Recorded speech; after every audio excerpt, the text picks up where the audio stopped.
Imagine waking up one morning and discovering that everything you thought you knew about your place in the universe was wrong. Imagine learning that the ground beneath your feet, the sky above your head, and every star you have ever seen are not positioned where you believed they were, but instead exist within a vast cosmic depression, a hole in the fabric of space itself, stretching across hundreds of millions of light years.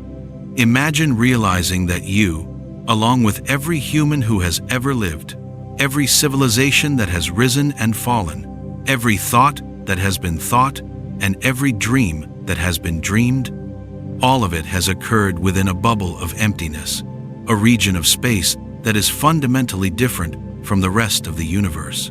This is not science fiction. This is not a story from a fantasy novel or a plot device from a movie designed to entertain. This is a real scientific hypothesis that astronomers and cosmologists are seriously considering right now, at this very moment, as they try to solve one of the deepest mysteries in modern physics. Tonight we will explore this idea together, calmly and carefully, drifting through the evidence and the implications, examining what it would mean if we truly are trapped inside a cosmic hole, and considering how this possibility challenges everything we thought we understood about the universe and our place within it. Wherever you are right now, whether you are lying in bed with the covers pulled close, whether you are sitting quietly in a chair as the world outside grows dark, whether you are listening with your eyes closed or open, I invite you to settle in, to let the concerns of the day fade away, and to join me on a journey into one of the strangest and most profound questions that science has ever confronted. Before we begin, if you find these explorations valuable, a gentle like or subscription helps this channel continue creating these journeys into cosmic mystery. And now, let us drift together into the question of whether we are trapped in a cosmic hole. The universe we thought we knew. For most of human history, we have tried to understand where we are in the cosmos. Ancient peoples looked up at the night sky and saw patterns in the stars, creating stories to explain what they observed. They believed Earth was the center of everything, with the sun and moon and planets and stars all revolving around us. This was not arrogance or ignorance. It was a reasonable conclusion based on what they could see. When you stand on Earth and watch the sky, it does appear that everything moves around you. The sun rises in the east and sets in the west. The moon follows a similar path. The stars wheel overhead in great circles. It made sense to think that we were at the center, that everything was arranged for our benefit, or at least with us as the focal point. But over centuries, careful observers noticed things that did not fit this simple picture. Planets sometimes moved backward against the background stars, a phenomenon called retrograde motion. The phases of Venus suggested it orbited the Sun, not the Earth. Galileo's telescope revealed moons orbiting Jupiter, proving that not everything in the heavens circled our world. Slowly, reluctantly, humanity accepted that we were not at the center of the solar system. The Sun was the center, and Earth was just one planet among several, orbiting that central star. This was a profound shift in perspective, a demotion from the center of creation to a small world circling a star. But the story did not end there. As telescopes improved and observations became more precise, astronomers realized that the sun itself was not the center of anything particularly special. It was one star among hundreds of billions in a vast galaxy called the Milky Way. And the Milky Way was not the center of the universe either. It was one galaxy among hundreds of billions, perhaps trillions, scattered across an expanding cosmos. Each discovery pushed us further from any position of centrality. We went from being at the center of everything to being on a small planet, orbiting an average star in an ordinary galaxy, in a typical region of an immense universe. This progression, sometimes called the Copernican principle, suggested that there is nothing special about our location. We are not at the center. We are not in a privileged position. The universe looks roughly the same from any point within it. This principle has guided cosmology for decades, shaping how we interpret observations and construct theories. The expansion of everything. In the early 20th century, astronomers made a discovery that revolutionized our understanding of the cosmos. Edwin Hubble, observing distant galaxies from Mount Wilson Observatory in California, noticed something remarkable. The light from these galaxies was shifted toward the red end of the spectrum, indicating they were moving away from us. And the farther away a galaxy was, the faster it appeared to be receding. This was not because galaxies were flying through space away from us. It was because space itself was expanding, carrying galaxies along with it like raisins in rising bread dough. Every galaxy was moving away from every other galaxy, not because they were traveling through space, but because new space was continuously being created between them. This discovery implied that the universe had a beginning. If space is expanding now, then in the past it must have been smaller. Wind the clock back far enough, and you arrive at a moment when all of space, all matter, all energy was compressed into an infinitesimally small point. This was the Big Bang, the moment about 13.8 billion years ago when the universe began. From that initial explosion of space and energy, everything we see today has emerged. The expansion discovered by Hubble became a cornerstone of modern cosmology. It explained the redshift of distant galaxies. It predicted the existence of the cosmic microwave background, the faint afterglow of the Big Bang that fills all of space. It provided a framework for understanding how galaxies formed, how stars ignited, and how the large-scale structure of the universe developed over billions of years.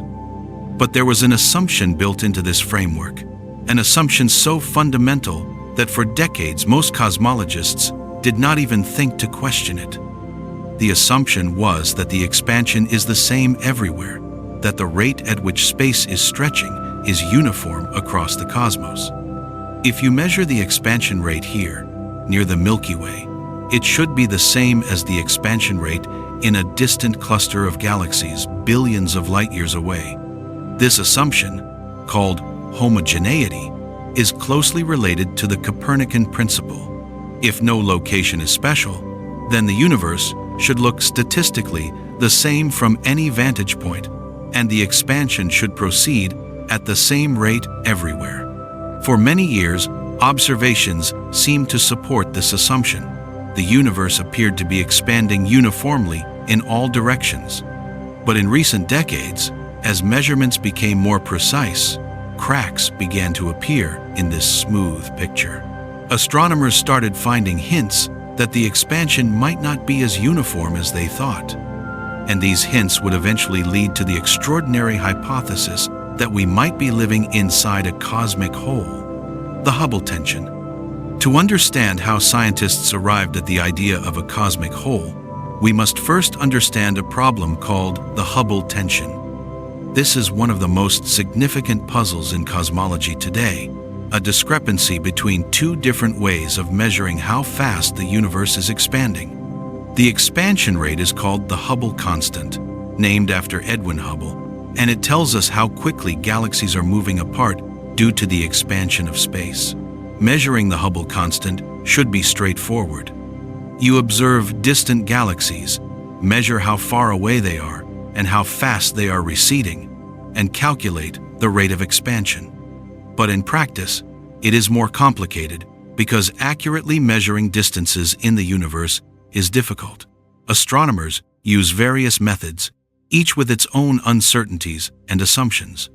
In recent years, two major approaches have produced very precise measurements of the Hubble constant, but these measurements do not agree. One method uses the cosmic microwave background, the ancient light from the early universe. Satellites, like Planck, have mapped this light with extraordinary precision, and by analyzing the patterns in it, cosmologists can calculate what the expansion rate should be today. This method yields a value of about 67 kilometers per second, per megaparsec, meaning that for every megaparsec of distance, about 3.3 million light-years, galaxies are receding about 67 kilometers per second faster. The other method uses observations of nearby objects like supernovae and variable stars called Cepheids to build a distance ladder, a step-by-step measurement of cosmic distances that extends from nearby stars to distant galaxies. This method, championed by teams led by Adam Rees and others, yields a value of about 73 kilometers per second per megaparsec. 6 kilometers per second per megaparsec might not sound like much, but in cosmology it is a significant difference, about 9%, and it persists despite years of effort to reconcile the two measurements. Both methods have been checked and rechecked. Both teams have looked for errors and found none. The measurements appear to be robust, yet they disagree. This is the Hubble tension, and it suggests that something is wrong with our understanding of the universe. One possibility is that there are unknown sources of error in one or both methods. Another is that the standard model of cosmology, the framework we use to understand the universe's history and composition, is incomplete or incorrect.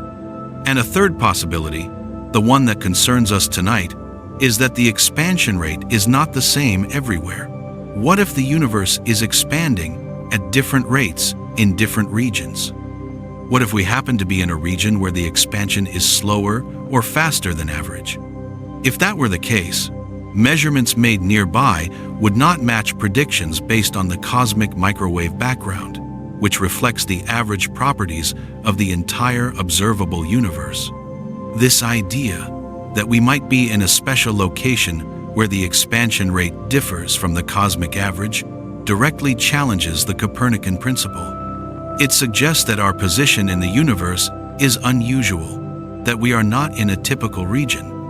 And one way this could happen is if we are inside a cosmic void, a large underdense region of space, a hole in the cosmic structure. What is a cosmic void?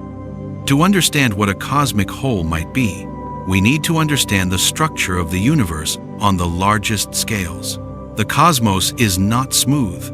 Matter is not distributed uniformly through space. Instead, galaxies are arranged in a vast cosmic web, a network of filaments and sheets and clusters with enormous empty regions in between. These empty regions are called voids, and they are one of the most striking features of large-scale cosmic structure. A typical cosmic void is a roughly spherical region, perhaps 100 to 300 million light-years across, that contains very few galaxies. The voids are not completely empty. There are some galaxies inside them, but the density of galaxies is much lower than in the filaments and clusters that surround them. If you were to map the distribution of galaxies across a large volume of space, you would see bright clumps and threads where galaxies are concentrated, and dark regions in between where galaxies are sparse. These dark regions are the voids. Voids form naturally as a consequence of gravity.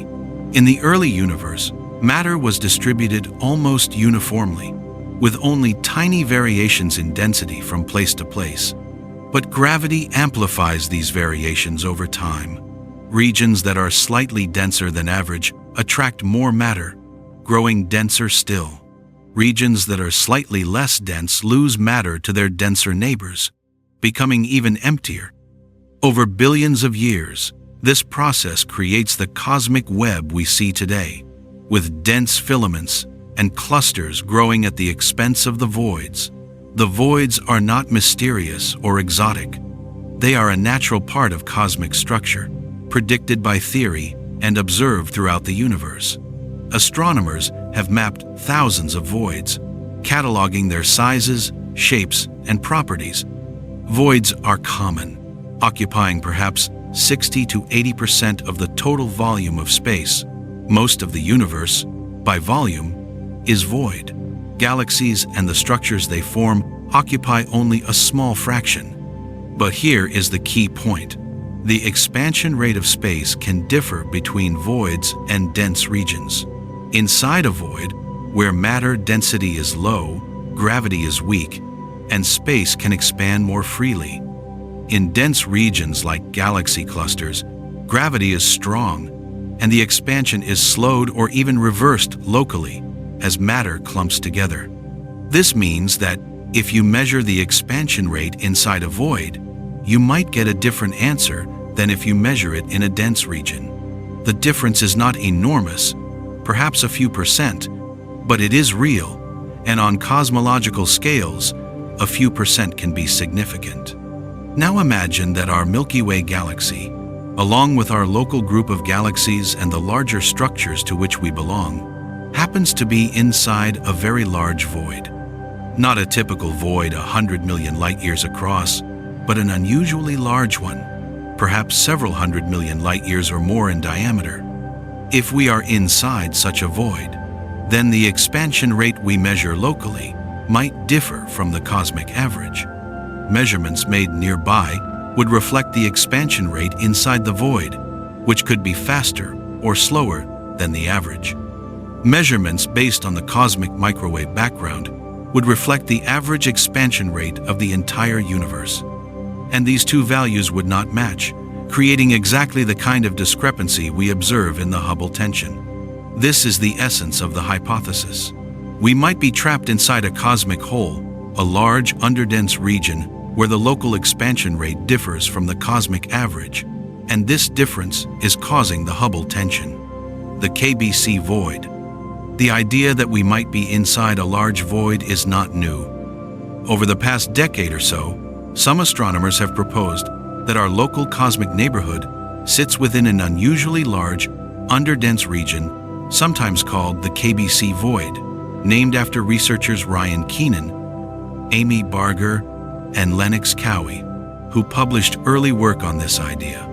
The KBC void, according to these proposals, would be an enormous region, perhaps 300 to 400 million light-years across, centered roughly on our position, where the density of galaxies is lower than in the surrounding regions. If such a void exists, it would not be obvious from casual observation. We would not see a clear boundary or a sudden drop-off in galaxy density. The transition from the void to the denser regions beyond would be gradual, a slow change in the average spacing between galaxies over vast distances. But even a gradual underdensity could have significant effects on the expansion rate, potentially explaining the Hubble tension. Evidence for the KBC void comes from surveys that map the distribution of galaxies in our cosmic neighborhood. When astronomers count galaxies at different distances, looking at how their density changes with distance from us, they find hints that the local region is indeed underdense compared to the average. The Milky Way and nearby galaxies seem to be in a region where galaxies are more spread out than they are in typical parts of the universe. The effect is subtle, a deficit of perhaps 10 to 20% in galaxy density compared to the cosmic average, but it is measurable. However, not all astronomers agree that the evidence is strong. Galaxy surveys have uncertainties, and different surveys sometimes give different results. Some studies find evidence for a local underdensity, while others do not. The existence of the KBC void remains debated, a hypothesis that fits some observations but is not yet conclusively proven. But let us assume for a moment that it is real. Let us suppose that we are indeed inside a large void, several 100 million light-years across. What would this mean for our understanding of the universe? First, it would challenge the Copernican principle. We would be in a special location, not a typical one.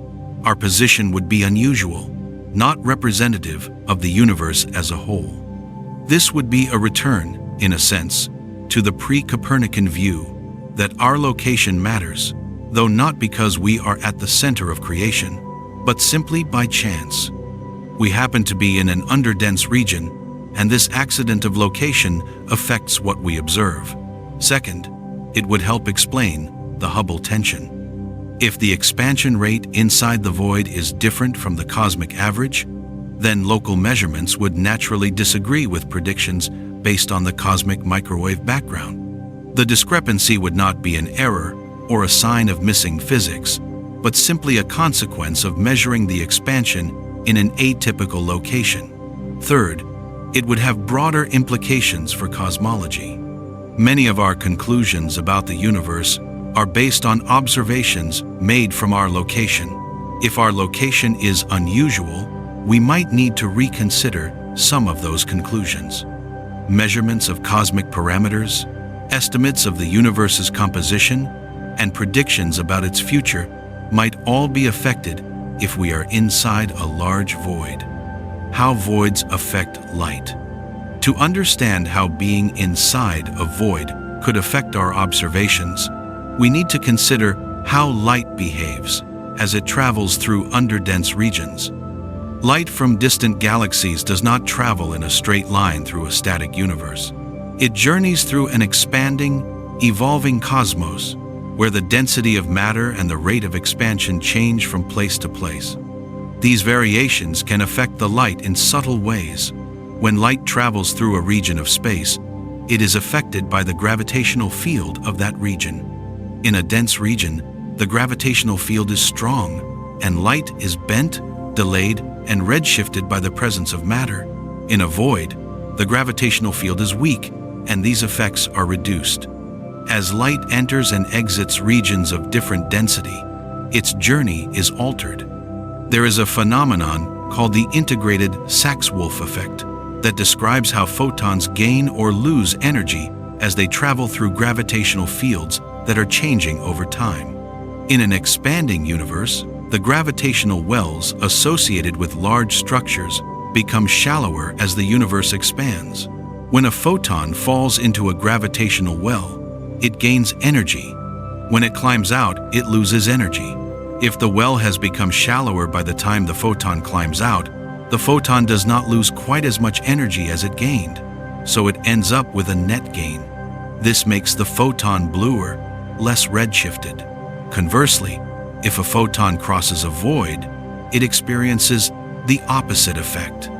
It starts in a denser region, crosses the empty void, and emerges into another denser region.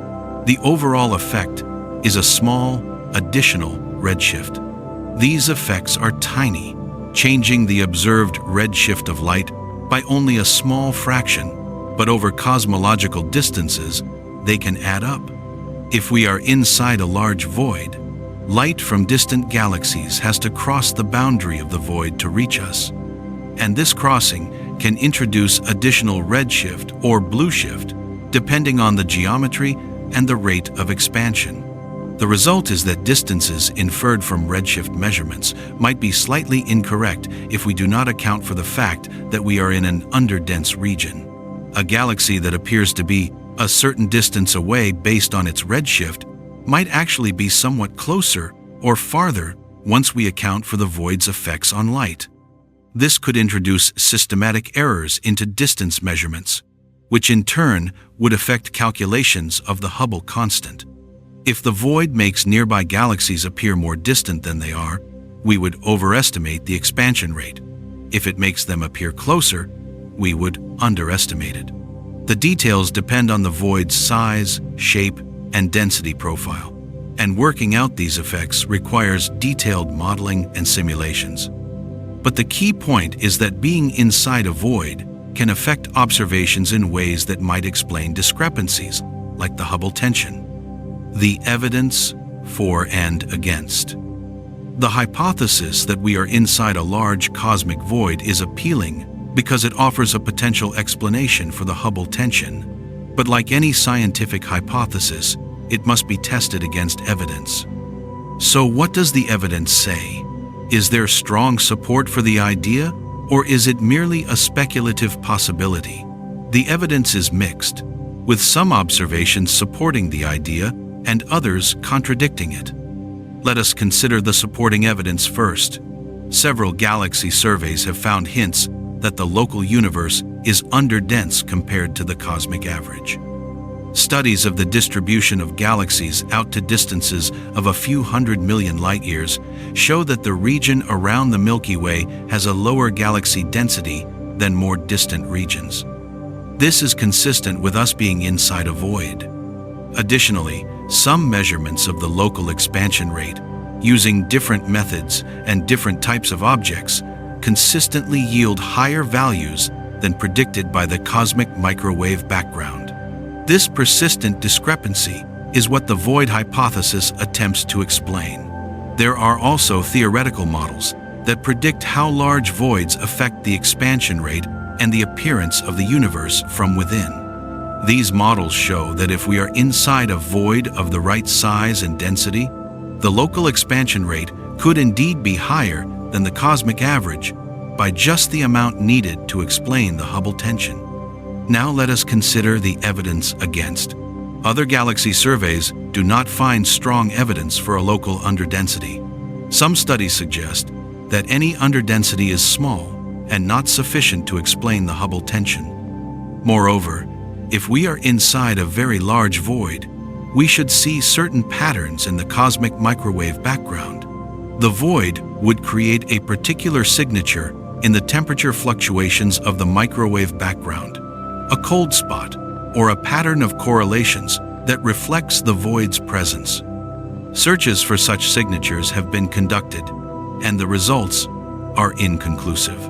Some analyses find hints of the expected signal, but others do not, and the detections are not statistically strong enough to be convincing. There is also the question of probability. Large voids are rare. If we are inside an unusually large void, that would be a coincidence, and science is always wary of explanations that require unlikely coincidences. The Copernican principle, which has served cosmology well for so long, suggests we should not assume we are in a special location unless the evidence compels us to do so. So far, the evidence for the void hypothesis is suggestive, but not conclusive. It remains one possible explanation for the Hubble tension, but it is not the only one, and it is not yet proven. Alternative explanations. Before we fully commit to the idea that we are trapped in a cosmic hole, we should consider alternative explanations for the Hubble tension. Science progresses by comparing competing hypotheses and seeing which one best fits the data. So what are the alternatives? One possibility is that there are unknown systematic errors in one or both of the measurement methods. Perhaps the distance ladder method has subtle biases that are not accounted for. Maybe the properties of Cepheid variable stars, which are used as distance indicators, vary in ways we do not fully understand. Or perhaps supernovae, which are also used to measure distances, are not quite as uniform as we assume. On the other side, perhaps the interpretation of the cosmic microwave background involves assumptions that are not quite right. The cosmic microwave background analysis depends on a detailed model of the universe's history and composition, and if that model is wrong in some way, the inferred expansion rate would be wrong too. Teams working on these measurements have checked for such errors extensively, but it remains possible that something has been overlooked. Another possibility is that the standard cosmological model needs to be modified. Perhaps dark energy, the mysterious force driving the accelerated expansion of the universe, behaves differently than we assume. Maybe it has changed over time, or maybe it varies from place to place. If dark energy is not constant, the expansion rate would change in ways we have not accounted for, potentially explaining the tension. There are also more exotic possibilities. Some physicists have proposed new particles or fields that could affect the expansion rate. Others have suggested modifications to general relativity, Einstein's theory of gravity, that would change how the universe expands on large scales. These ideas are speculative and require more evidence before they can be taken seriously, but they illustrate that there are many possible explanations for the Hubble tension, and the void hypothesis is just one of them. What makes the void hypothesis appealing is that it does not require new physics or major changes to our theories. It relies only on the possibility that we happen to be in an unusual location, a large underdense region where the local expansion rate differs from the cosmic average. This is a relatively conservative explanation compared to invoking new particles or modifying the laws of gravity. But conservative does not necessarily mean correct. The universe has surprised us many times before, and it is entirely possible that the Hubble tension is telling us something more profound than just that we are in a void. It might be hinting at new physics we have not yet imagined. The geometry of space. To fully appreciate what it would mean to be inside a cosmic hole, we need to think about the geometry of space itself. General relativity, Einstein's theory of gravity, tells us that matter and energy curve space-time, and that curvature is what we experience as gravity. On Earth, the mass of the planet curves space-time around it, and objects move along curved paths through that curved space-time, which we interpret as falling. The same principle applies to the universe as a whole. The total amount of matter and energy in the universe determines the overall curvature of space. If the universe contains exactly the critical density of matter and energy, space is flat, like an infinite sheet extending in all directions. If the density is higher, space is positively curved, like the surface of a sphere. If the density is lower, space is negatively curved, like a saddle. Current observations suggest the universe is very close to flat, within the limits of measurement precision. This flatness is one of the key results of studies of the cosmic microwave background. But flatness on average does not mean flatness everywhere. Space can be flat on cosmic scales while still having local curvature due to the presence of galaxies, clusters, and voids. Inside a void, where the density is lower than average, space is locally underdense, and this affects the geometry. A void is essentially a region where space is expanding faster than average because there is less matter to slow the expansion. If you are inside a void and you measure the expansion rate, you get a value that reflects the local underdensity. But if you measure the overall geometry of the universe using the cosmic microwave background, you get a value that reflects the average density, which is higher. This mismatch between local and global measurements is at the heart of the void hypothesis. The idea is that we are measuring the local expansion rate inside a void, and this rate is different from the cosmic average, creating the Hubble tension. The geometry of the void matters too. If the void has a particular shape or density profile, it affects how light travels through it and how the expansion rate varies with distance. Some models assume the void is spherical and symmetric, with us at or near the center. Others allow for more complex shapes. The details of these models can be tested by comparing their predictions to observations, but the calculations are complex and require careful analysis. Simulations of cosmic structure. One of the most powerful tools cosmologists use to test hypotheses about the universe is computer simulations. These simulations model the evolution of cosmic structure over billions of years, starting from the tiny density fluctuations in the early universe and following them as they grow under the influence of gravity to form galaxies, clusters, and voids.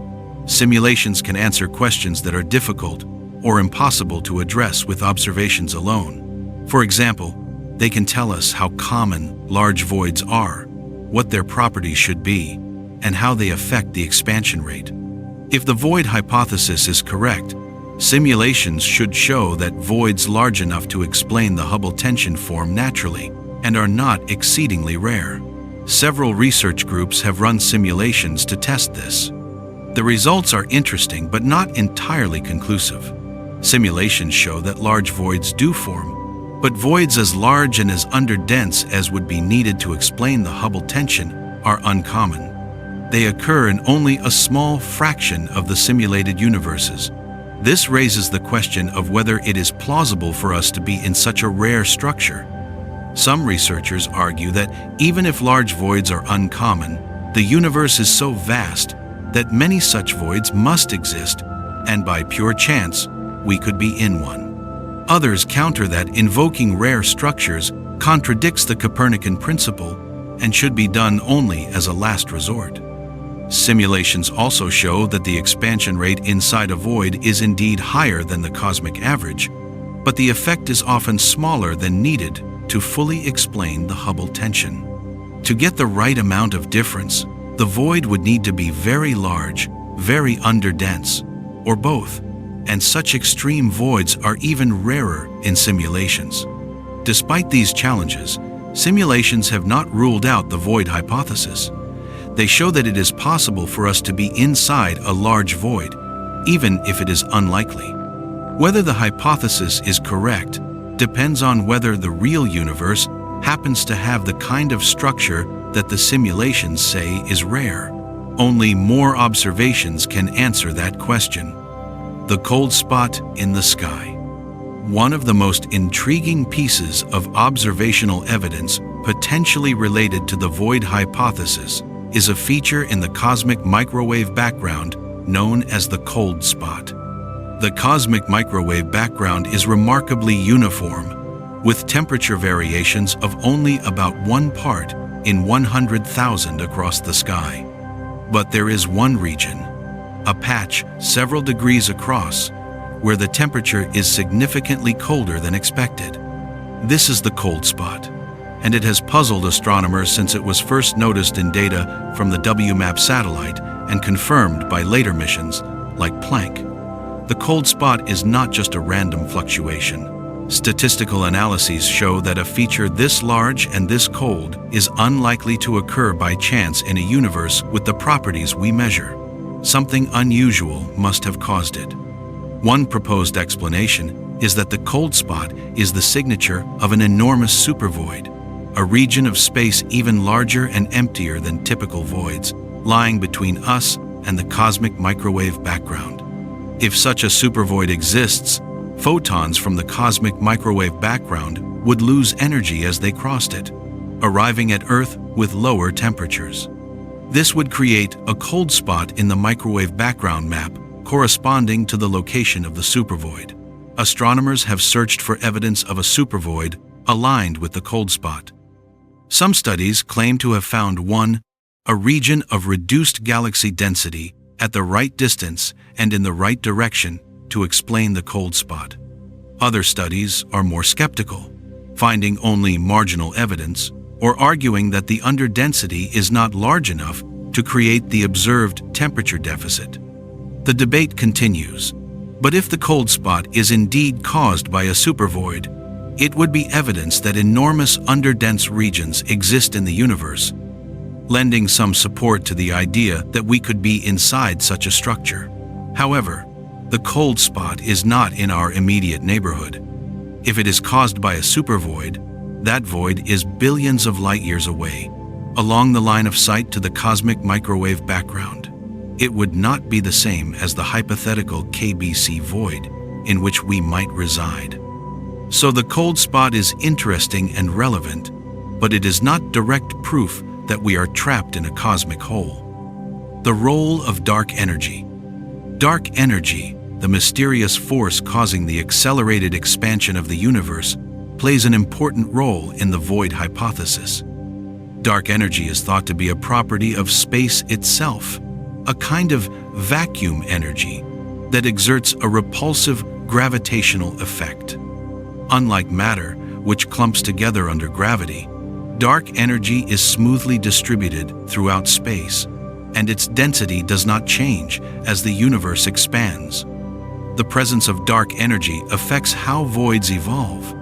In a universe without dark energy, voids would grow slowly, with their expansion eventually slowing down as gravity from surrounding matter pulled inward. But in a universe with dark energy, voids expand more freely. The repulsive effect of dark energy counteracts gravity, allowing voids to grow larger and expand faster.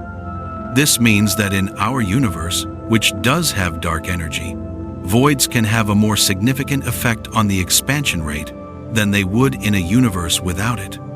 If we are inside a void in a dark energy-dominated universe, the local expansion rate could be noticeably higher than the cosmic average. Some researchers have explored models where dark energy is not perfectly uniform, but varies slightly from place to place. In such models, regions with slightly higher dark energy density would expand faster, and regions with lower density would expand more slowly. If we happen to be in a region of higher dark energy density, this could contribute to the Hubble tension. However, these models are more speculative and require modifying our understanding of dark energy in ways that are not yet supported by strong evidence. For now, the standard assumption is that dark energy is uniform, but the possibility of variations remains an open question. Measuring our motion. One way to test whether we are inside a large void is to measure our motion relative to the cosmic average. The universe is expanding, but we are not just sitting still as space expands around us. The Milky Way, along with the local group of galaxies, is moving through space due to gravitational attraction from nearby and distant structures. This motion is called our peculiar velocity, and it can be measured by observing the cosmic microwave background. Because of our motion, the cosmic microwave background appears slightly hotter in the direction we are moving toward, and slightly cooler in the opposite direction. This pattern, called a dipole, has been measured very precisely, and it tells us that we are moving at about 370 kilometers per second relative to the rest frame of the cosmic microwave background. This motion is thought to be caused by the gravitational pull of large structures like the Great Attractor and the Shapley supercluster, massive concentrations of galaxies that lie in the direction we are moving. But if we are inside a large void, our motion might also be influenced by the void itself. Voids exert a kind of negative gravitational pull, pushing matter away from their centers rather than pulling it in. If we are near the edge of a void, this push could contribute to our peculiar velocity. By studying the pattern of our motion and comparing it to the distribution of matter in our cosmic neighborhood, astronomers can infer whether a large void is influencing us. Some studies suggest that our motion is consistent with being inside or near the edge of a large, underdense region, but the results are not definitive. The uncertainties in our measurements of both the motion and the matter distribution are large enough that multiple interpretations are possible. The Laniakea supercluster. To understand our place in the cosmic web, we need to understand the large-scale structures to which we belong. The Milky Way is part of the Local Group, a small collection of galaxies that includes Andromeda and about 50 smaller galaxies. The Local Group, in turn, is part of a much larger structure called the Laniakea supercluster. Laniakea, a Hawaiian word meaning immeasurable heaven, is a supercluster of galaxies spanning about 500 million light-years. It contains about 100,000 large galaxies and has a total mass of about 100 quadrillion times the mass of the Sun. The Milky Way is located on the outskirts of Laniakea in a relatively sparse region. The structure of Laniakea is defined not by density alone, but by the flow of galaxies through space. Galaxies within Laniakea are moving toward a central region of high density called the Great Attractor, drawn by the gravity of the concentrated mass there. By mapping these flows, astronomers have been able to define the boundaries of Laniakea and understand how matter is distributed within it. The discovery of Laniakea is relatively recent, announced in 2014, and it has given us a new perspective on our cosmic address. We are not just in a galaxy, in a group, in a cluster, but in a vast supercluster that is part of an even larger cosmic web. But here is the interesting part. Laniakea itself is not uniform. It has dense regions and less dense regions. Some researchers have suggested that the local group sits in a relatively underdense part of Laniakea, which could be related to the hypothetical KBC void. If the KBC void is real, it might be a large underdense region within or near Laniakea, and our position on the edge of Laniakea might place us inside this void. Understanding our position within Laniakea and how Laniakea relates to nearby structures is crucial for testing the void hypothesis. If we can accurately map the density of matter around us out to distances of several 100 million light-years, we can determine whether there is a significant underdensity that qualifies as a large void. The CMB dipole mystery, related to our peculiar velocity, is another mystery involving the cosmic microwave background. The dipole pattern caused by our motion is clear and well measured, but there are questions about whether our observed velocity matches what we expect based on the distribution of matter around us. In principle, our motion should be caused by the gravitational pull of all the matter in the universe, with nearby massive structures contributing more than distant ones. By mapping the distribution of galaxies and clusters, astronomers can calculate what our velocity should be and compare it to what is observed. Some studies have found that the observed velocity is consistent with the distribution of matter, but others have found discrepancies. There are hints that our motion might be larger than expected or directed slightly differently than predicted, suggesting that there might be large structures beyond what we have mapped, or that our models of how matter clumps together are not quite right. If we are inside a large void, this could affect the calculation. The void would contribute a push, altering our motion in ways that might not be accounted for if we assume we are in a typical location. Disentangling these effects requires detailed modeling and better observations of the distant universe, but the CMB dipole remains an area of active research and a potential clue to our cosmic environment. The philosophy of our place. Let us pause for a moment and consider the philosophical implications of the question we are exploring. For centuries, the trajectory of scientific discovery has been one of continuous demotion. We learned that Earth is not the center of the solar system, that the solar system is not the center of the galaxy, that our galaxy is not the center of the universe. Each step has shown us that we are less special, less central, more ordinary. The Copernican principle, the idea that we are not in a privileged location, has become a guiding assumption in cosmology. It suggests humility, an acknowledgement that the universe does not revolve around us, that we are simply one part of a vast, indifferent cosmos. But the void hypothesis, if true, would represent a partial reversal of this trend. It would mean that we are in a special location after all, not because we are at the center of anything important, but simply by chance. We would happen to live inside a large underdense region, a cosmic hole, and this accident of location would affect what we observe and how we interpret the universe.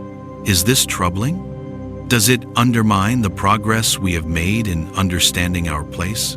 Or is it simply a reminder that the universe is more complex than our assumptions? There is a tension here. On one hand, science values simplicity and generality. The Copernican principle is appealing because it simplifies our models and suggests that the laws of physics are the same everywhere, that the universe looks roughly the same from any vantage point. On the other hand, science is committed to following the evidence wherever it leads, even if it leads to conclusions that are uncomfortable or surprising. If the evidence says we are in a large void, then we must accept that, regardless of whether it contradicts our philosophical preferences. Some scientists argue that we should be very cautious about abandoning the Copernican principle.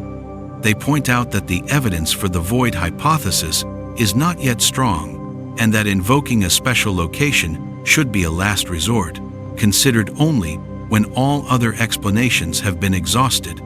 Others argue that the Copernican principle is just an assumption, not a law of nature, and that we should be willing to question it if observations suggest it is wrong. This debate reflects a deeper question about how science works, about the role of assumptions and principles, and about how we balance prior beliefs with new evidence. It is a conversation that will continue as more data becomes available. The future of measurement. The question of whether we are trapped in a cosmic hole will ultimately be answered by better observations. Several upcoming and planned missions and surveys will provide more precise measurements of the universe, allowing us to test the void hypothesis more rigorously. One key area is mapping the distribution of galaxies in our cosmic neighborhood. Surveys like the Dark Energy Survey, the Legacy Survey of Space and Time at the Vera Rubin Observatory, and the Euclid Space Mission will catalog billions of galaxies, mapping their positions and distances with unprecedented precision. By analyzing these maps, astronomers will be able to determine whether there is a large underdense region around us, and, if so, how large and how underdense it is. Another area is improving measurements of the Hubble constant. Multiple teams are working on refining the distance ladder and reducing systematic errors. New methods, such as using gravitational wave detections from merging neutron stars to measure distances, offer independent checks on the expansion rate. If multiple independent methods converge on the same value, that would increase confidence in the measurements. If discrepancies persist, it would strengthen the case that something unusual, like a void, is affecting the observations. Observations of the cosmic microwave background will also continue to improve. Future missions may detect subtle features in the microwave background that could reveal the presence of large voids or other structures between us and the surface of last scattering. These features would provide direct evidence for or against the void hypothesis. Finally, theoretical work will continue. Researchers are developing better models of how voids affect observations, running more detailed simulations, and exploring alternative explanations for the Hubble tension. The combination of better data and better models will eventually allow us to determine whether the void hypothesis is correct or whether the answer lies elsewhere. The nature of scientific progress. The story of the cosmic hole hypothesis is also a story about how science works, about the process of discovery and the way ideas are tested and refined. Science is not a collection of fixed facts, but a dynamic process of questioning, observing, hypothesizing, and testing. The scientific method requires that hypotheses be testable and falsifiable. A hypothesis must make predictions that can be checked against observations, and it must be possible, at least in principle, to prove the hypothesis wrong. The void hypothesis meets these criteria. It makes specific predictions about the distribution of galaxies, the pattern of our motion, and the features we should see in the cosmic microwave background. If observations do not match these predictions, the hypothesis can be rejected or modified. One of the strengths of science is that it is self-correcting. Mistakes are made, wrong turns are taken, but over time, as more evidence accumulates, errors are identified and corrected.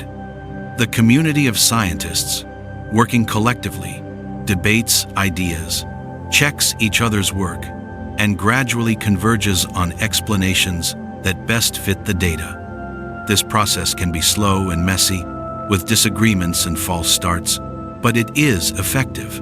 The question of whether we are in a cosmic hole is currently in an uncertain phase. The hypothesis has been proposed, some evidence supports it, some evidence contradicts it, and the scientific community is actively debating the issue. This is exactly how science is supposed to work. We do not yet have a definitive answer, but we have a clear question and a path toward finding the answer. The next few years will be crucial as new data comes in and analyses are refined. The broader cosmic context. Even if we are inside a large void, it is important to keep this in perspective.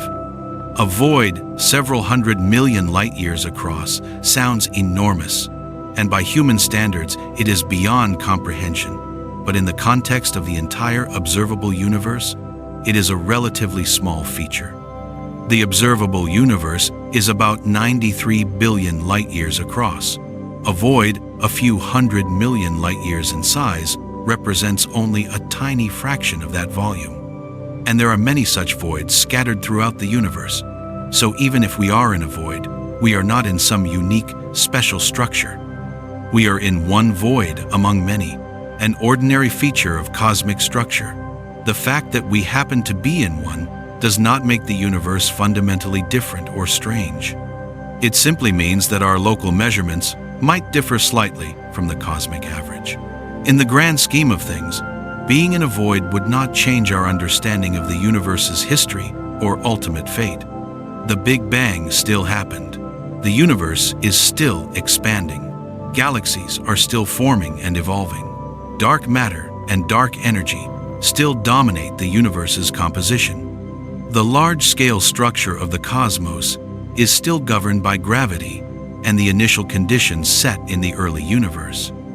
Being in a void would be a detail, an interesting and important detail, but not a fundamental revision of cosmology. It would affect how we interpret certain observations, but it would not overturn the basic framework we have built over decades of research. That said, confirming that we are in a void would have significant implications. It would force us to be more careful about extrapolating local measurements to the entire universe. It would remind us that our vantage point matters, that observations are always made from a particular location, and that location can influence what we see. It would be a lesson in humility and caution, a reminder that the universe is more complex and heterogeneous than our simplest models suggest. The alternative universes we cannot see. One of the most profound aspects of modern cosmology is the realization that the observable universe is only a part of the total universe. Beyond the cosmic horizon, the boundary defined by the distance light has traveled since the Big Bang. There is more space, more galaxies, more structure. We cannot see this region because light from it has not had time to reach us, but it exists nonetheless. If the universe is infinite, as many cosmologists believe, then the observable universe is an infinitesimally small fraction of the total. Beyond our horizon are countless other regions, each with its own galaxies and structures, each potentially different in detail, but governed by the same laws of physics. Some of these regions might be inside voids, others might be in dense clusters. Still others might be in average regions similar to ours. If we happen to be in a void, it is likely that there are many other voids scattered throughout the unobservable universe as well. From the perspective of someone in one of those other voids, they might ask the same question we are asking. Are we trapped in a cosmic hole? And they might reach the same tentative conclusion. This raises an interesting point. If voids are common, then many observers throughout the universe would find themselves in underdense regions simply by chance. For those observers, the local expansion rate would differ from the cosmic average, and they might also observe a Hubble tension or similar discrepancies. In this sense, being in a void would not be as unusual as it might seem. It would be a common experience for a significant fraction of observers. However, the Copernican principle is usually interpreted statistically, meaning that a typical observer should be in a typical location. If many observers are in voids, then voids are typical, and being in one does not violate the principle. But if voids are rare and only a small fraction of observers are in them, then being in one would be atypical and would require explanation. The statistics of voids and the fraction of volume they occupy are important for assessing whether the void hypothesis is plausible or problematic. The human side of discovery. Behind every scientific hypothesis, there are people, researchers who spend years analyzing data, developing models, writing papers, and debating ideas with colleagues. The story of the cosmic hole hypothesis involves many such individuals, teams of astronomers and cosmologists working at universities and observatories around the world. These researchers face challenges that go beyond the scientific questions. There is the challenge of securing funding to support their work, of gaining access to telescope time, of convincing others that their ideas are worth pursuing. There is the challenge of dealing with uncertainty and ambiguity, of working on problems where the answers are not yet clear, and where the data is messy and incomplete. There is also the personal challenge of staying motivated and persistent in the face of setbacks, of maintaining curiosity and openness even when progress is slow. Science is often portrayed as a purely rational enterprise, driven by logic and evidence. But in reality, it is also a deeply human endeavor, shaped by creativity, intuition, passion, and sometimes by stubbornness or bias. The researchers working on the void hypothesis come from diverse backgrounds and bring different perspectives to the question. Some are observers, focused on collecting and analyzing data from telescopes. Others are theorists, building models and running simulations to understand what the data means. Still others are somewhere in between, combining observation and theory to test hypotheses. These individuals work collaboratively, sharing data and ideas, but they also compete, striving to be the first to make a discovery or to publish a key result.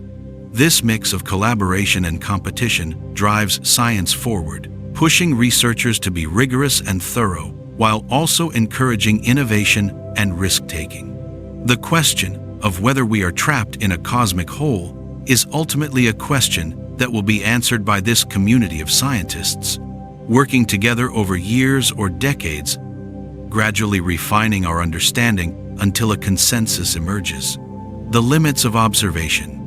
One of the frustrations in addressing the void hypothesis is that some of the key observations are difficult or impossible to make with current technology.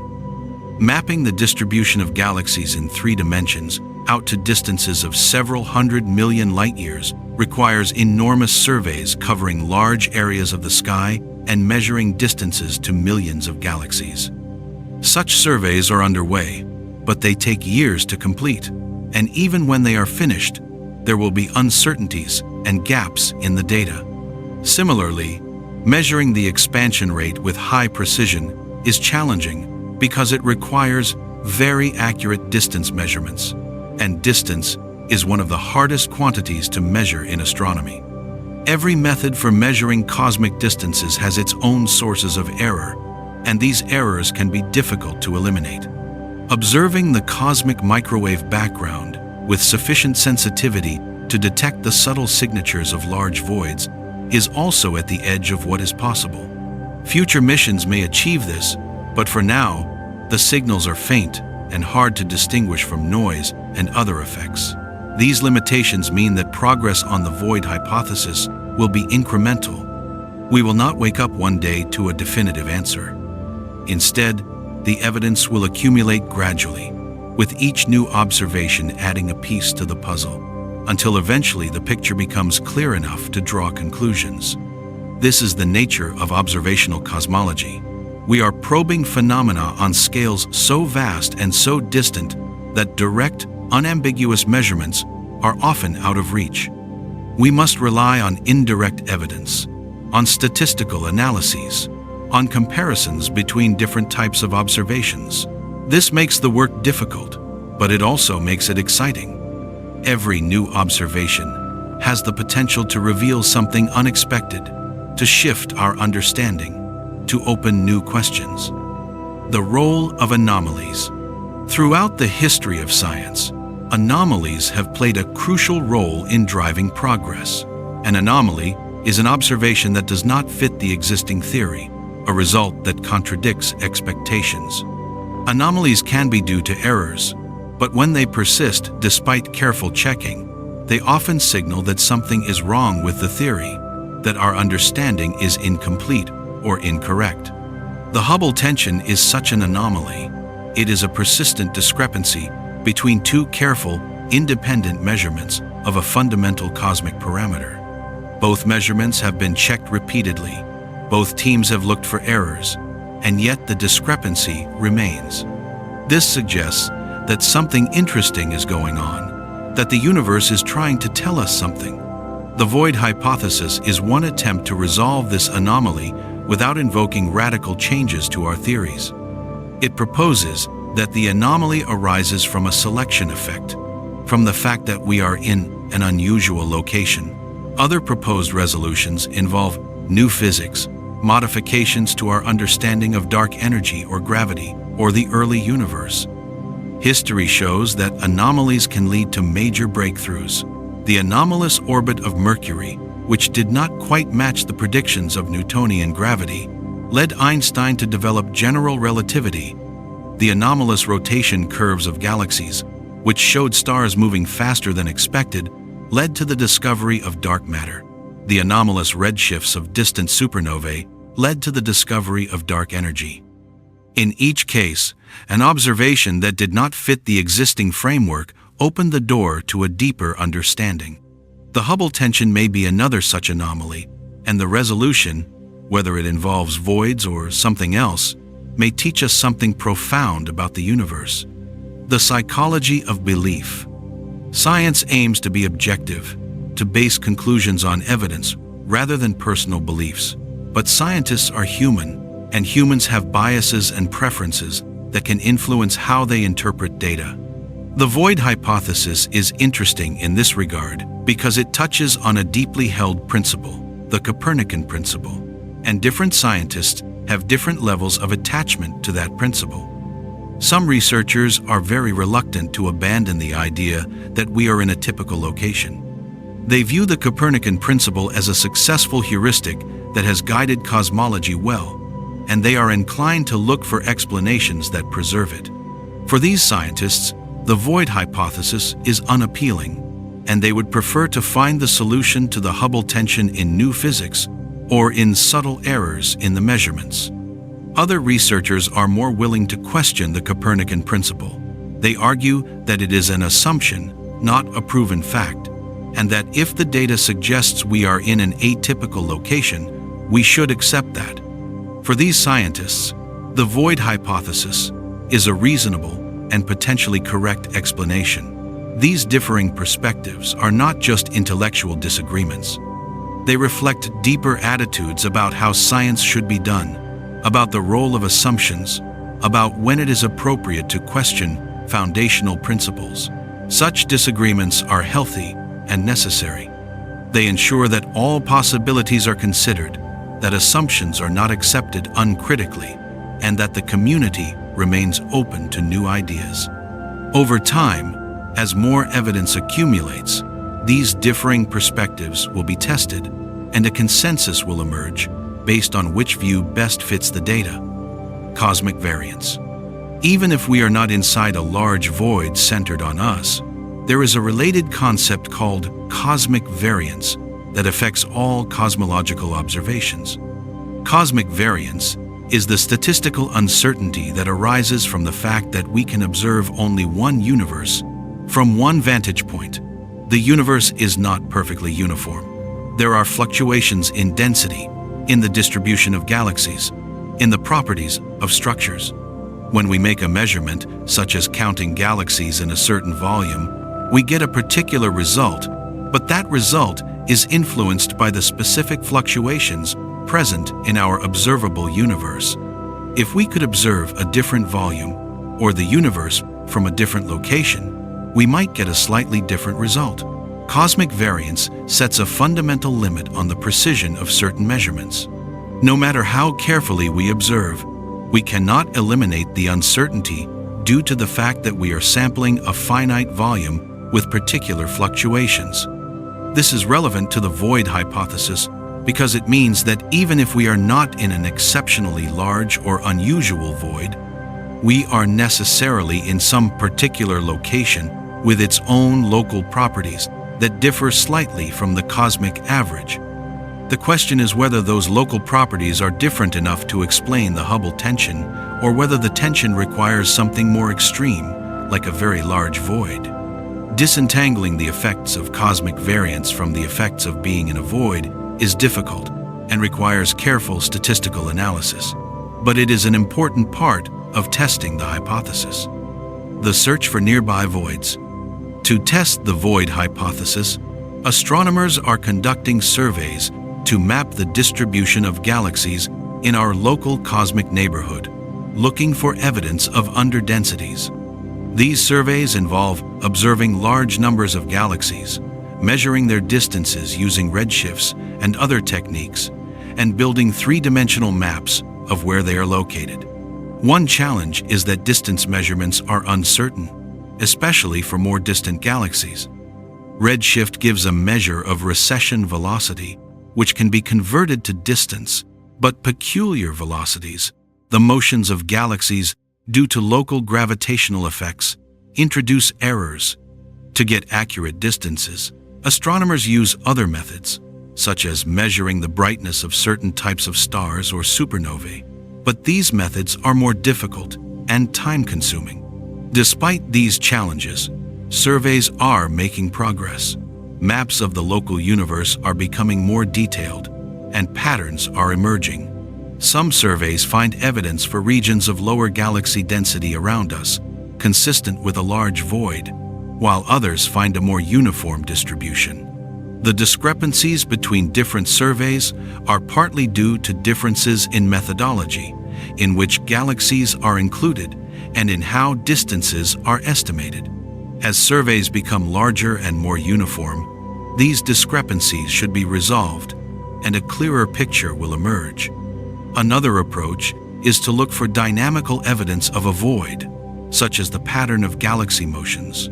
If we are inside a large void, galaxies near the edge of the void should be flowing outward, away from the center, as they are pushed by the underdense region. Measuring these flows requires very precise measurements of galaxy velocities, but such measurements are becoming possible with modern instruments. The great attractor and the repeller. Related to our discussion of voids is the discovery of large-scale structures that influence the motion of galaxies over vast distances. The great attractor is a massive concentration of galaxies located about 200 million light-years away in the direction of the constellations Hydra and Centaurus. The great attractor exerts a strong gravitational pull on the Milky Way and other nearby galaxies, contributing to our motion through space. For many years, the great attractor was mysterious because it is located behind the plane of the Milky Way, in the zone of avoidance, making it difficult to observe directly. But studies at other wavelengths, particularly in the infrared and radio, have gradually revealed its structure and confirmed that it is a massive cluster of galaxies. More recently, astronomers have identified another large-scale structure called the dipole repeller. The dipole repeller is not a concentration of galaxies but a large underdense region, essentially a void, located in the opposite direction from the great attractor. The repeller is pushing galaxies away, including the Milky Way, contributing to our motion in the same direction that the great attractor is pulling us. The discovery of the dipole repeller is interesting because it shows that voids can have a significant dynamical effect on galaxy motions. It also raises the question of whether the dipole repeller is related to the hypothetical KBC void. Some researchers have suggested that they might be the same structure, or that the KBC void might include the dipole repeller as part of a larger underdense region. Mapping these structures and understanding how they influence our motion is an active area of research, and it has direct relevance to the question of whether we are inside a large void. The implications for dark energy. If we are inside a large void, it could affect our understanding of dark energy. Dark energy was discovered through observations of distant supernovae, which showed that the expansion of the universe is accelerating. The discovery was a surprise, and implied the existence of a mysterious component of the universe, dark energy, that exerts a repulsive gravitational effect. But the evidence for dark energy relies on measuring distances to supernovae and using those distances to infer the expansion history of the universe. If we are inside a large void, local measurements of the expansion rate might be biased, and this could affect the inferred properties of dark energy. Some researchers have explored whether the void hypothesis could eliminate the need for dark energy altogether. If local measurements are affected by a void, could the apparent acceleration be an artifact of our location rather than a real cosmic phenomenon? The consensus is that this is unlikely. Multiple independent lines of evidence support the existence of dark energy, not just supernova observations. The cosmic microwave background, the large-scale structure of the universe, and other observations all point to the same conclusion: that the universe is dominated by a dark energy component with repulsive properties. A void might affect local measurements, but it would not explain all the evidence for dark energy. However, a void could affect the details of what we infer about dark energy, such as its density and how it changes over time.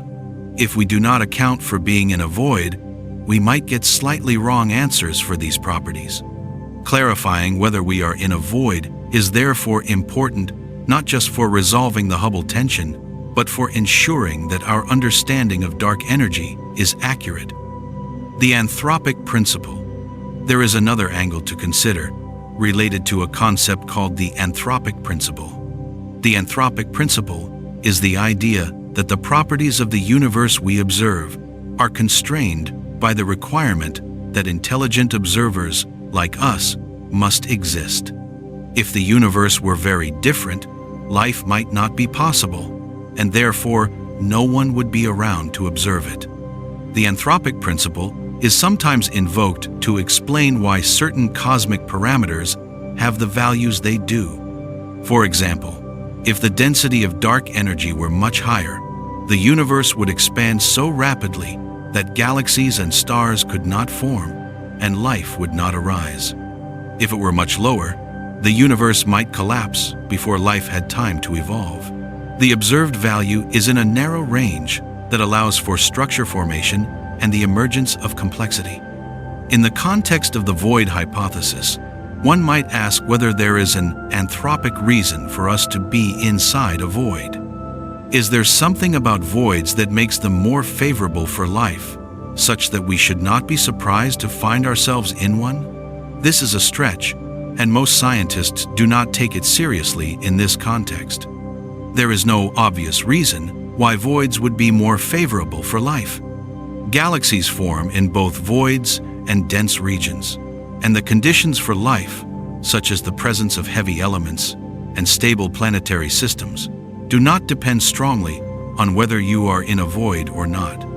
But the anthropic principle does remind us that our observations are made from a particular type of location, a planet orbiting a star in a galaxy where life has arisen. This necessarily biases our view in certain ways.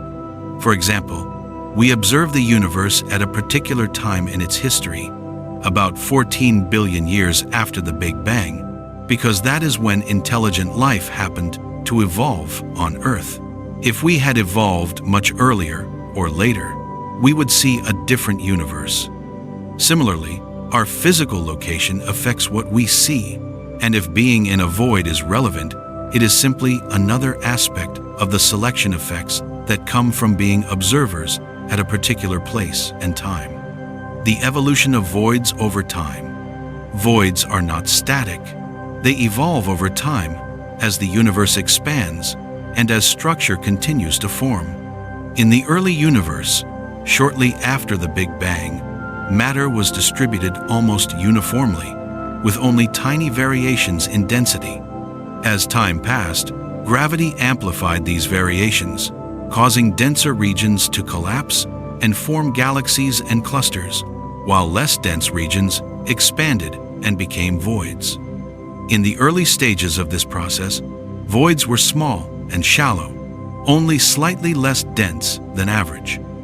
Over billions of years, they grew larger and emptier, as matter drained out of them into the surrounding filaments and clusters. This process continues today. Voids are expanding, and the galaxies within them are moving outward toward the denser regions at the edges.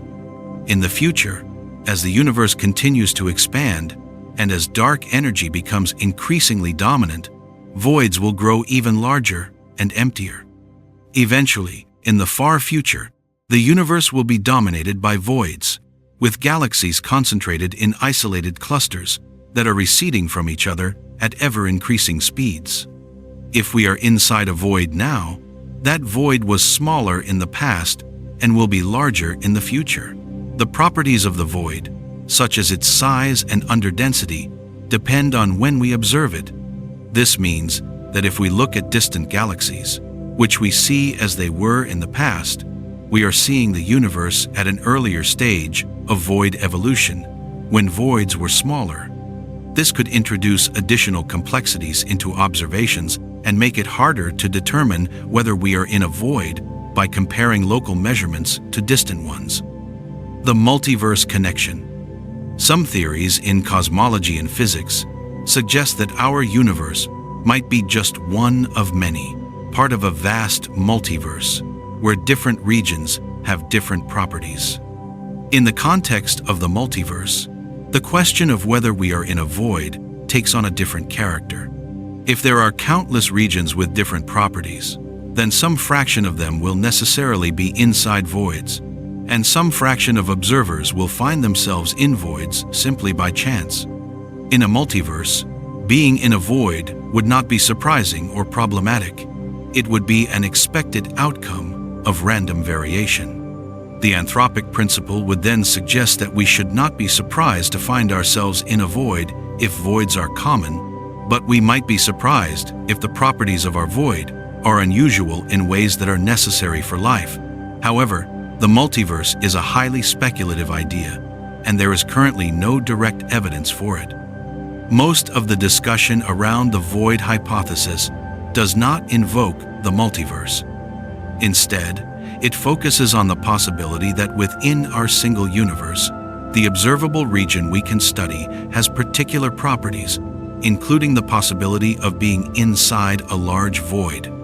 The multiverse is mentioned here simply to acknowledge that there are broader theoretical frameworks within which the question of our location could be considered. But for now, the focus remains on what we can observe and test within our own universe. The role of simulations revisited. We discussed simulations earlier, but it is worth returning to them in more detail because they are such a powerful tool for testing the void hypothesis. Simulations start with the initial conditions of the universe, as inferred from the cosmic microwave background, and evolve those conditions forward in time using the laws of physics. The result is a virtual universe filled with galaxies, clusters, filaments, and voids. By analyzing these simulations, researchers can study the properties of voids, how they form, how they evolve, and how they affect observations. For example, simulations can tell us how often very large voids form, how underdense they typically are, and what their density profiles look like. They can also simulate what an observer inside a void would see, predicting the expansion rate they would measure, the pattern of galaxy distribution they would observe, and the signatures they would detect in the cosmic microwave background. By comparing these predictions to real observations, researchers can test whether the data are consistent with us being inside a void. The challenge is that simulations have limitations. They must make assumptions about how galaxies form, how stars and gas behave, and how feedback processes work.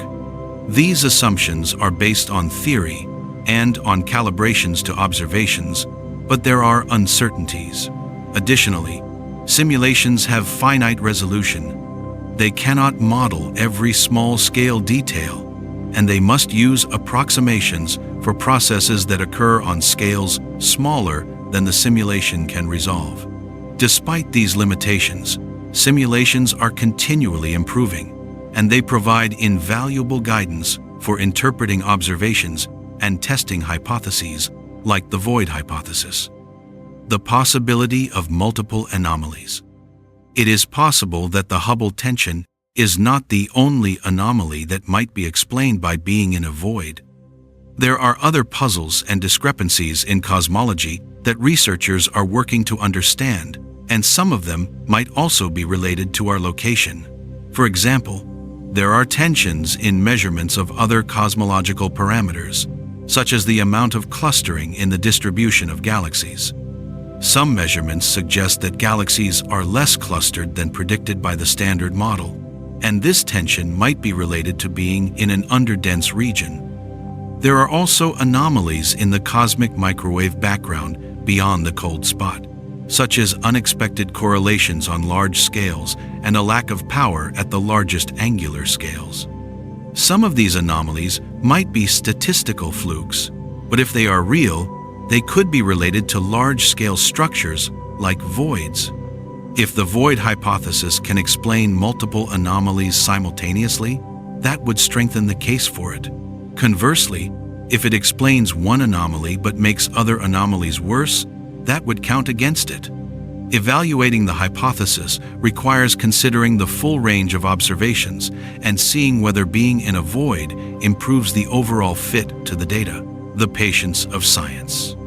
One of the themes that runs through this exploration is the patience required in science. The question of whether we are trapped in a cosmic hole will not be answered quickly. It will require years, perhaps decades, of careful observation, analysis, and debate. This can be frustrating for those who want immediate answers, but it is the nature of science, especially when dealing with questions on cosmological scales. The universe is vast, the data is complex, and the tools we have, while powerful, are limited. Progress is incremental. Each new observation adds a small piece to the puzzle. Each new analysis refines our understanding slightly, and gradually, over time, a clearer picture emerges. This process requires patience from the researchers involved, who must continue their work even when progress is slow and when the answers remain uncertain. It also requires patience from the broader community and from the public, who must accept that science does not always provide quick, definitive answers to big questions. But this patience is rewarded. The questions we are asking are profound, and the answers, when they come, will deepen our understanding of the universe and our place within it. Whether we are in a void or not, the process of seeking the answer will teach us a great deal about cosmic structure, about the expansion of the universe, and about the nature of observation and measurement. The human need for meaning. Beyond the scientific questions, there is a human dimension to the idea of being trapped in a cosmic hole. Humans have always sought to understand their place in the world, to find meaning and significance in their existence. For much of history, we placed ourselves at the center, believing that the universe was created for us, or at least arranged around us. As science has shown that we are not at the center, that we are a small part of a vast cosmos, this has challenged traditional sources of meaning. The question of whether we are in a void touches on this deeper question. Does our location matter? Does it affect the meaning we find in our existence?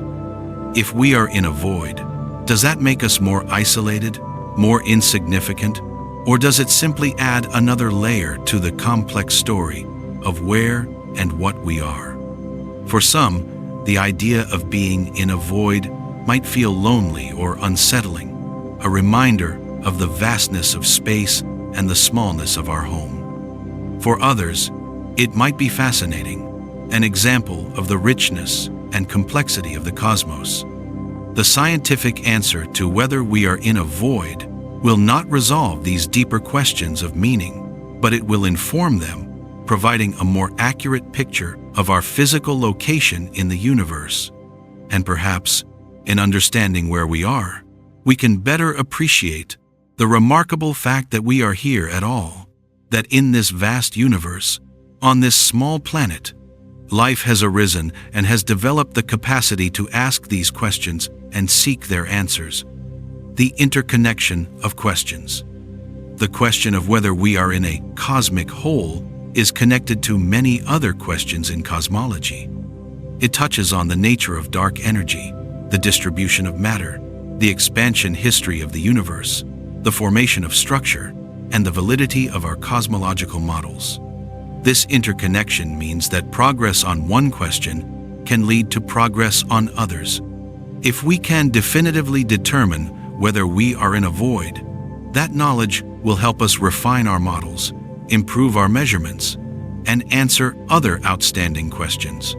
Conversely, progress on other questions, such as understanding dark energy better or measuring the Hubble constant more precisely, will help us determine whether the void hypothesis is correct.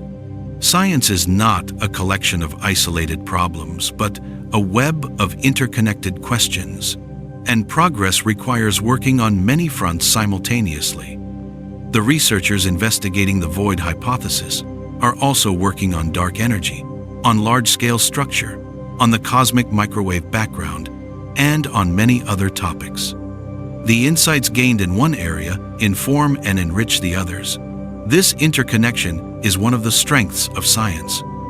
It means that even if a particular hypothesis, like the void hypothesis, turns out to be wrong, the work done to test it will not be wasted. The observations made, the models developed, and the methods refined will be useful for addressing other questions.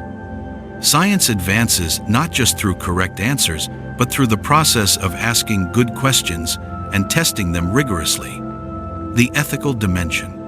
While the question of whether we are in a cosmic whole is primarily scientific, there is also an ethical dimension to how we approach it. Science is a human activity, and it affects society in various ways.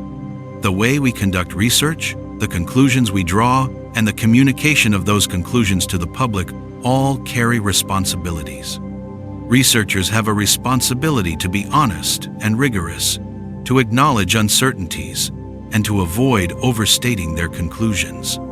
The void hypothesis is still uncertain, and it would be irresponsible to present it as proven fact.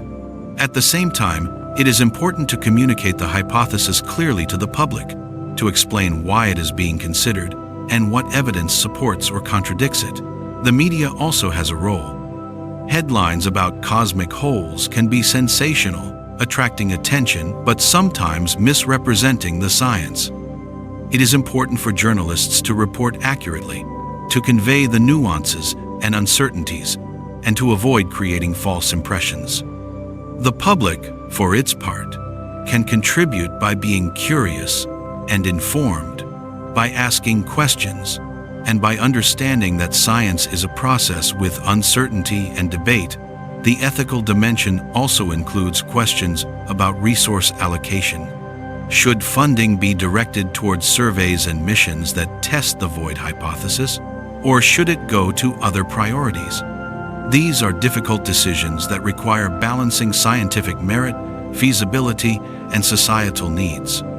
The void hypothesis is one of many interesting questions in cosmology, and it must compete for attention and resources with others. Ultimately, the scientific community and society as a whole must decide how much effort to invest in answering this particular question. The beauty of the question. Regardless of the answer, there is something beautiful about the question itself. The idea that we might be trapped in a cosmic hole is strange and surprising, and it challenges us to think deeply about space, structure, and observation. It reminds us that the universe is full of mystery, that even fundamental questions about our place in it are not fully answered. The question invites us to look at the night sky with fresh eyes, to consider not just the light we see, but the vast structures and patterns that lie beyond our vision. It encourages us to think about scale, about the difference between local and global, about how our perspective shapes what we observe. It connects us to the long history of humanity's attempts to understand the cosmos, from ancient astronomers mapping the stars to modern cosmologists probing the edges of the observable universe. The beauty of science lies not just in the answers it provides, but in the questions it asks, and the journey of discovery it offers. The question of whether we are in a cosmic whole is one of those questions that expands our minds, that pushes the boundaries of our understanding, and that reminds us of the wonder and complexity of the universe we inhabit. The path forward. As we look to the future, the path forward for testing the void hypothesis is clear. We need more and better observations. We need to map the distribution of galaxies in our local universe with greater precision, extending our surveys to larger distances and including more galaxies. We need to improve measurements of the Hubble constant, using multiple independent methods to reduce systematic errors and increase confidence. We need to analyze the cosmic microwave background in more detail, looking for subtle signatures of large-scale structures like voids. We need to develop better theoretical models and run more detailed simulations to predict what we should observe if we are in a void, and to compare those predictions to real data. And we need to foster collaboration between observers, theorists, and modelers, bringing together different expertise and perspectives to tackle this complex question. The coming years will see the launch of new missions, the completion of major surveys, and the publication of many new studies on the void hypothesis and related topics. The community is actively engaged, and progress is being made. While we do not yet have a definitive answer, we are moving closer to one, step by step.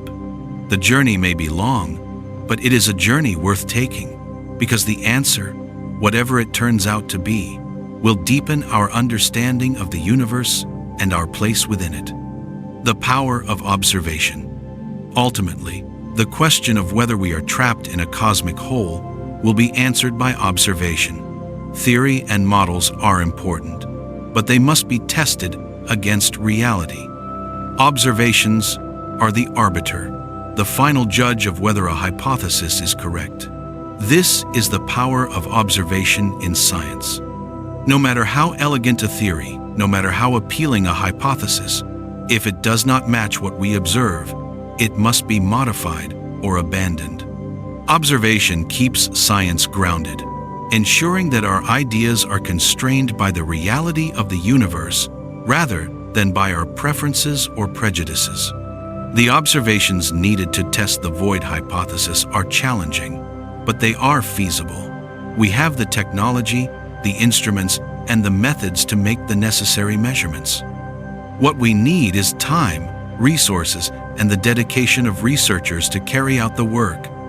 As those observations are made, and as the data is analyzed, we will gradually build a clearer picture of the large-scale structure of the universe and our location within it. We will determine whether there is a large void around us, whether that void is large enough and underdense enough to explain the Hubble tension, and whether the hypothesis is consistent with all the other data we have. This process is already underway, and it will continue until we have an answer. Observation is the engine of discovery, and it is through careful, patient observation that the mystery of the cosmic whole will ultimately be resolved. The cosmic mirror. And so we arrive at the end of our journey together, this long and winding exploration of the question that has occupied us tonight. Are we trapped in a cosmic whole? The answer, as we have seen, is not yet clear. The evidence is mixed, the debate is ongoing, and the observations needed to resolve the question are still being made. But the journey itself has been valuable, because it has taken us deep into the nature of the universe, into questions of structure and expansion, of observation and measurement, of our place and our perspective. We have learned that the universe is not as simple as we once thought, that our location might matter in ways we did not anticipate, and that even fundamental questions about the cosmos remain open, waiting for future discoveries to settle them. If we are indeed inside a large void, It would not mean that we are trapped in the sense of being confined or limited.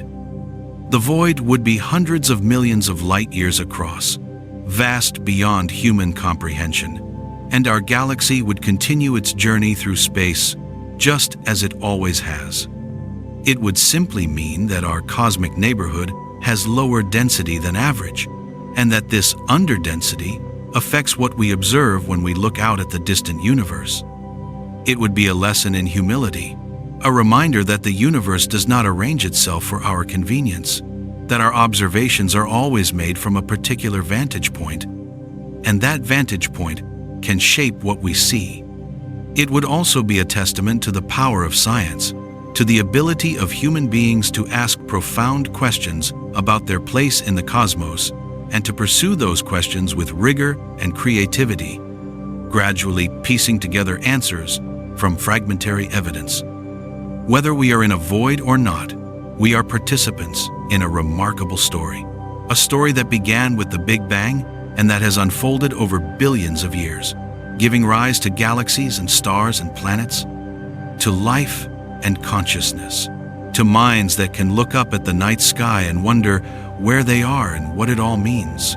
As you drift towards sleep now, let these thoughts settle gently in your mind. Imagine the cosmic web, the vast network of filaments and voids stretching across the universe.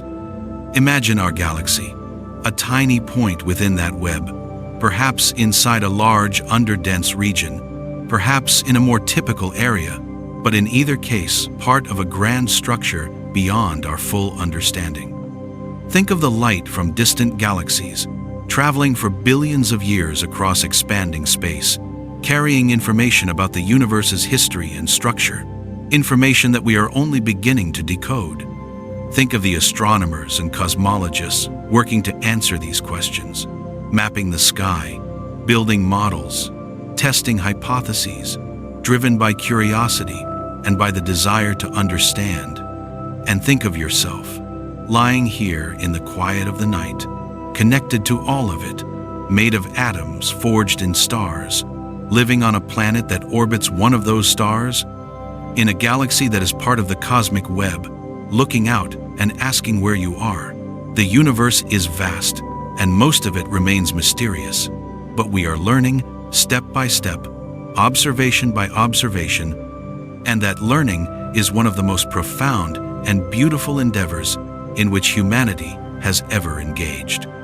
Sleep well, traveler, and know that the cosmos, with all its mysteries and wonders, will still be there when you wake, waiting patiently for curious minds to explore its depths and reveal its secrets. Good night.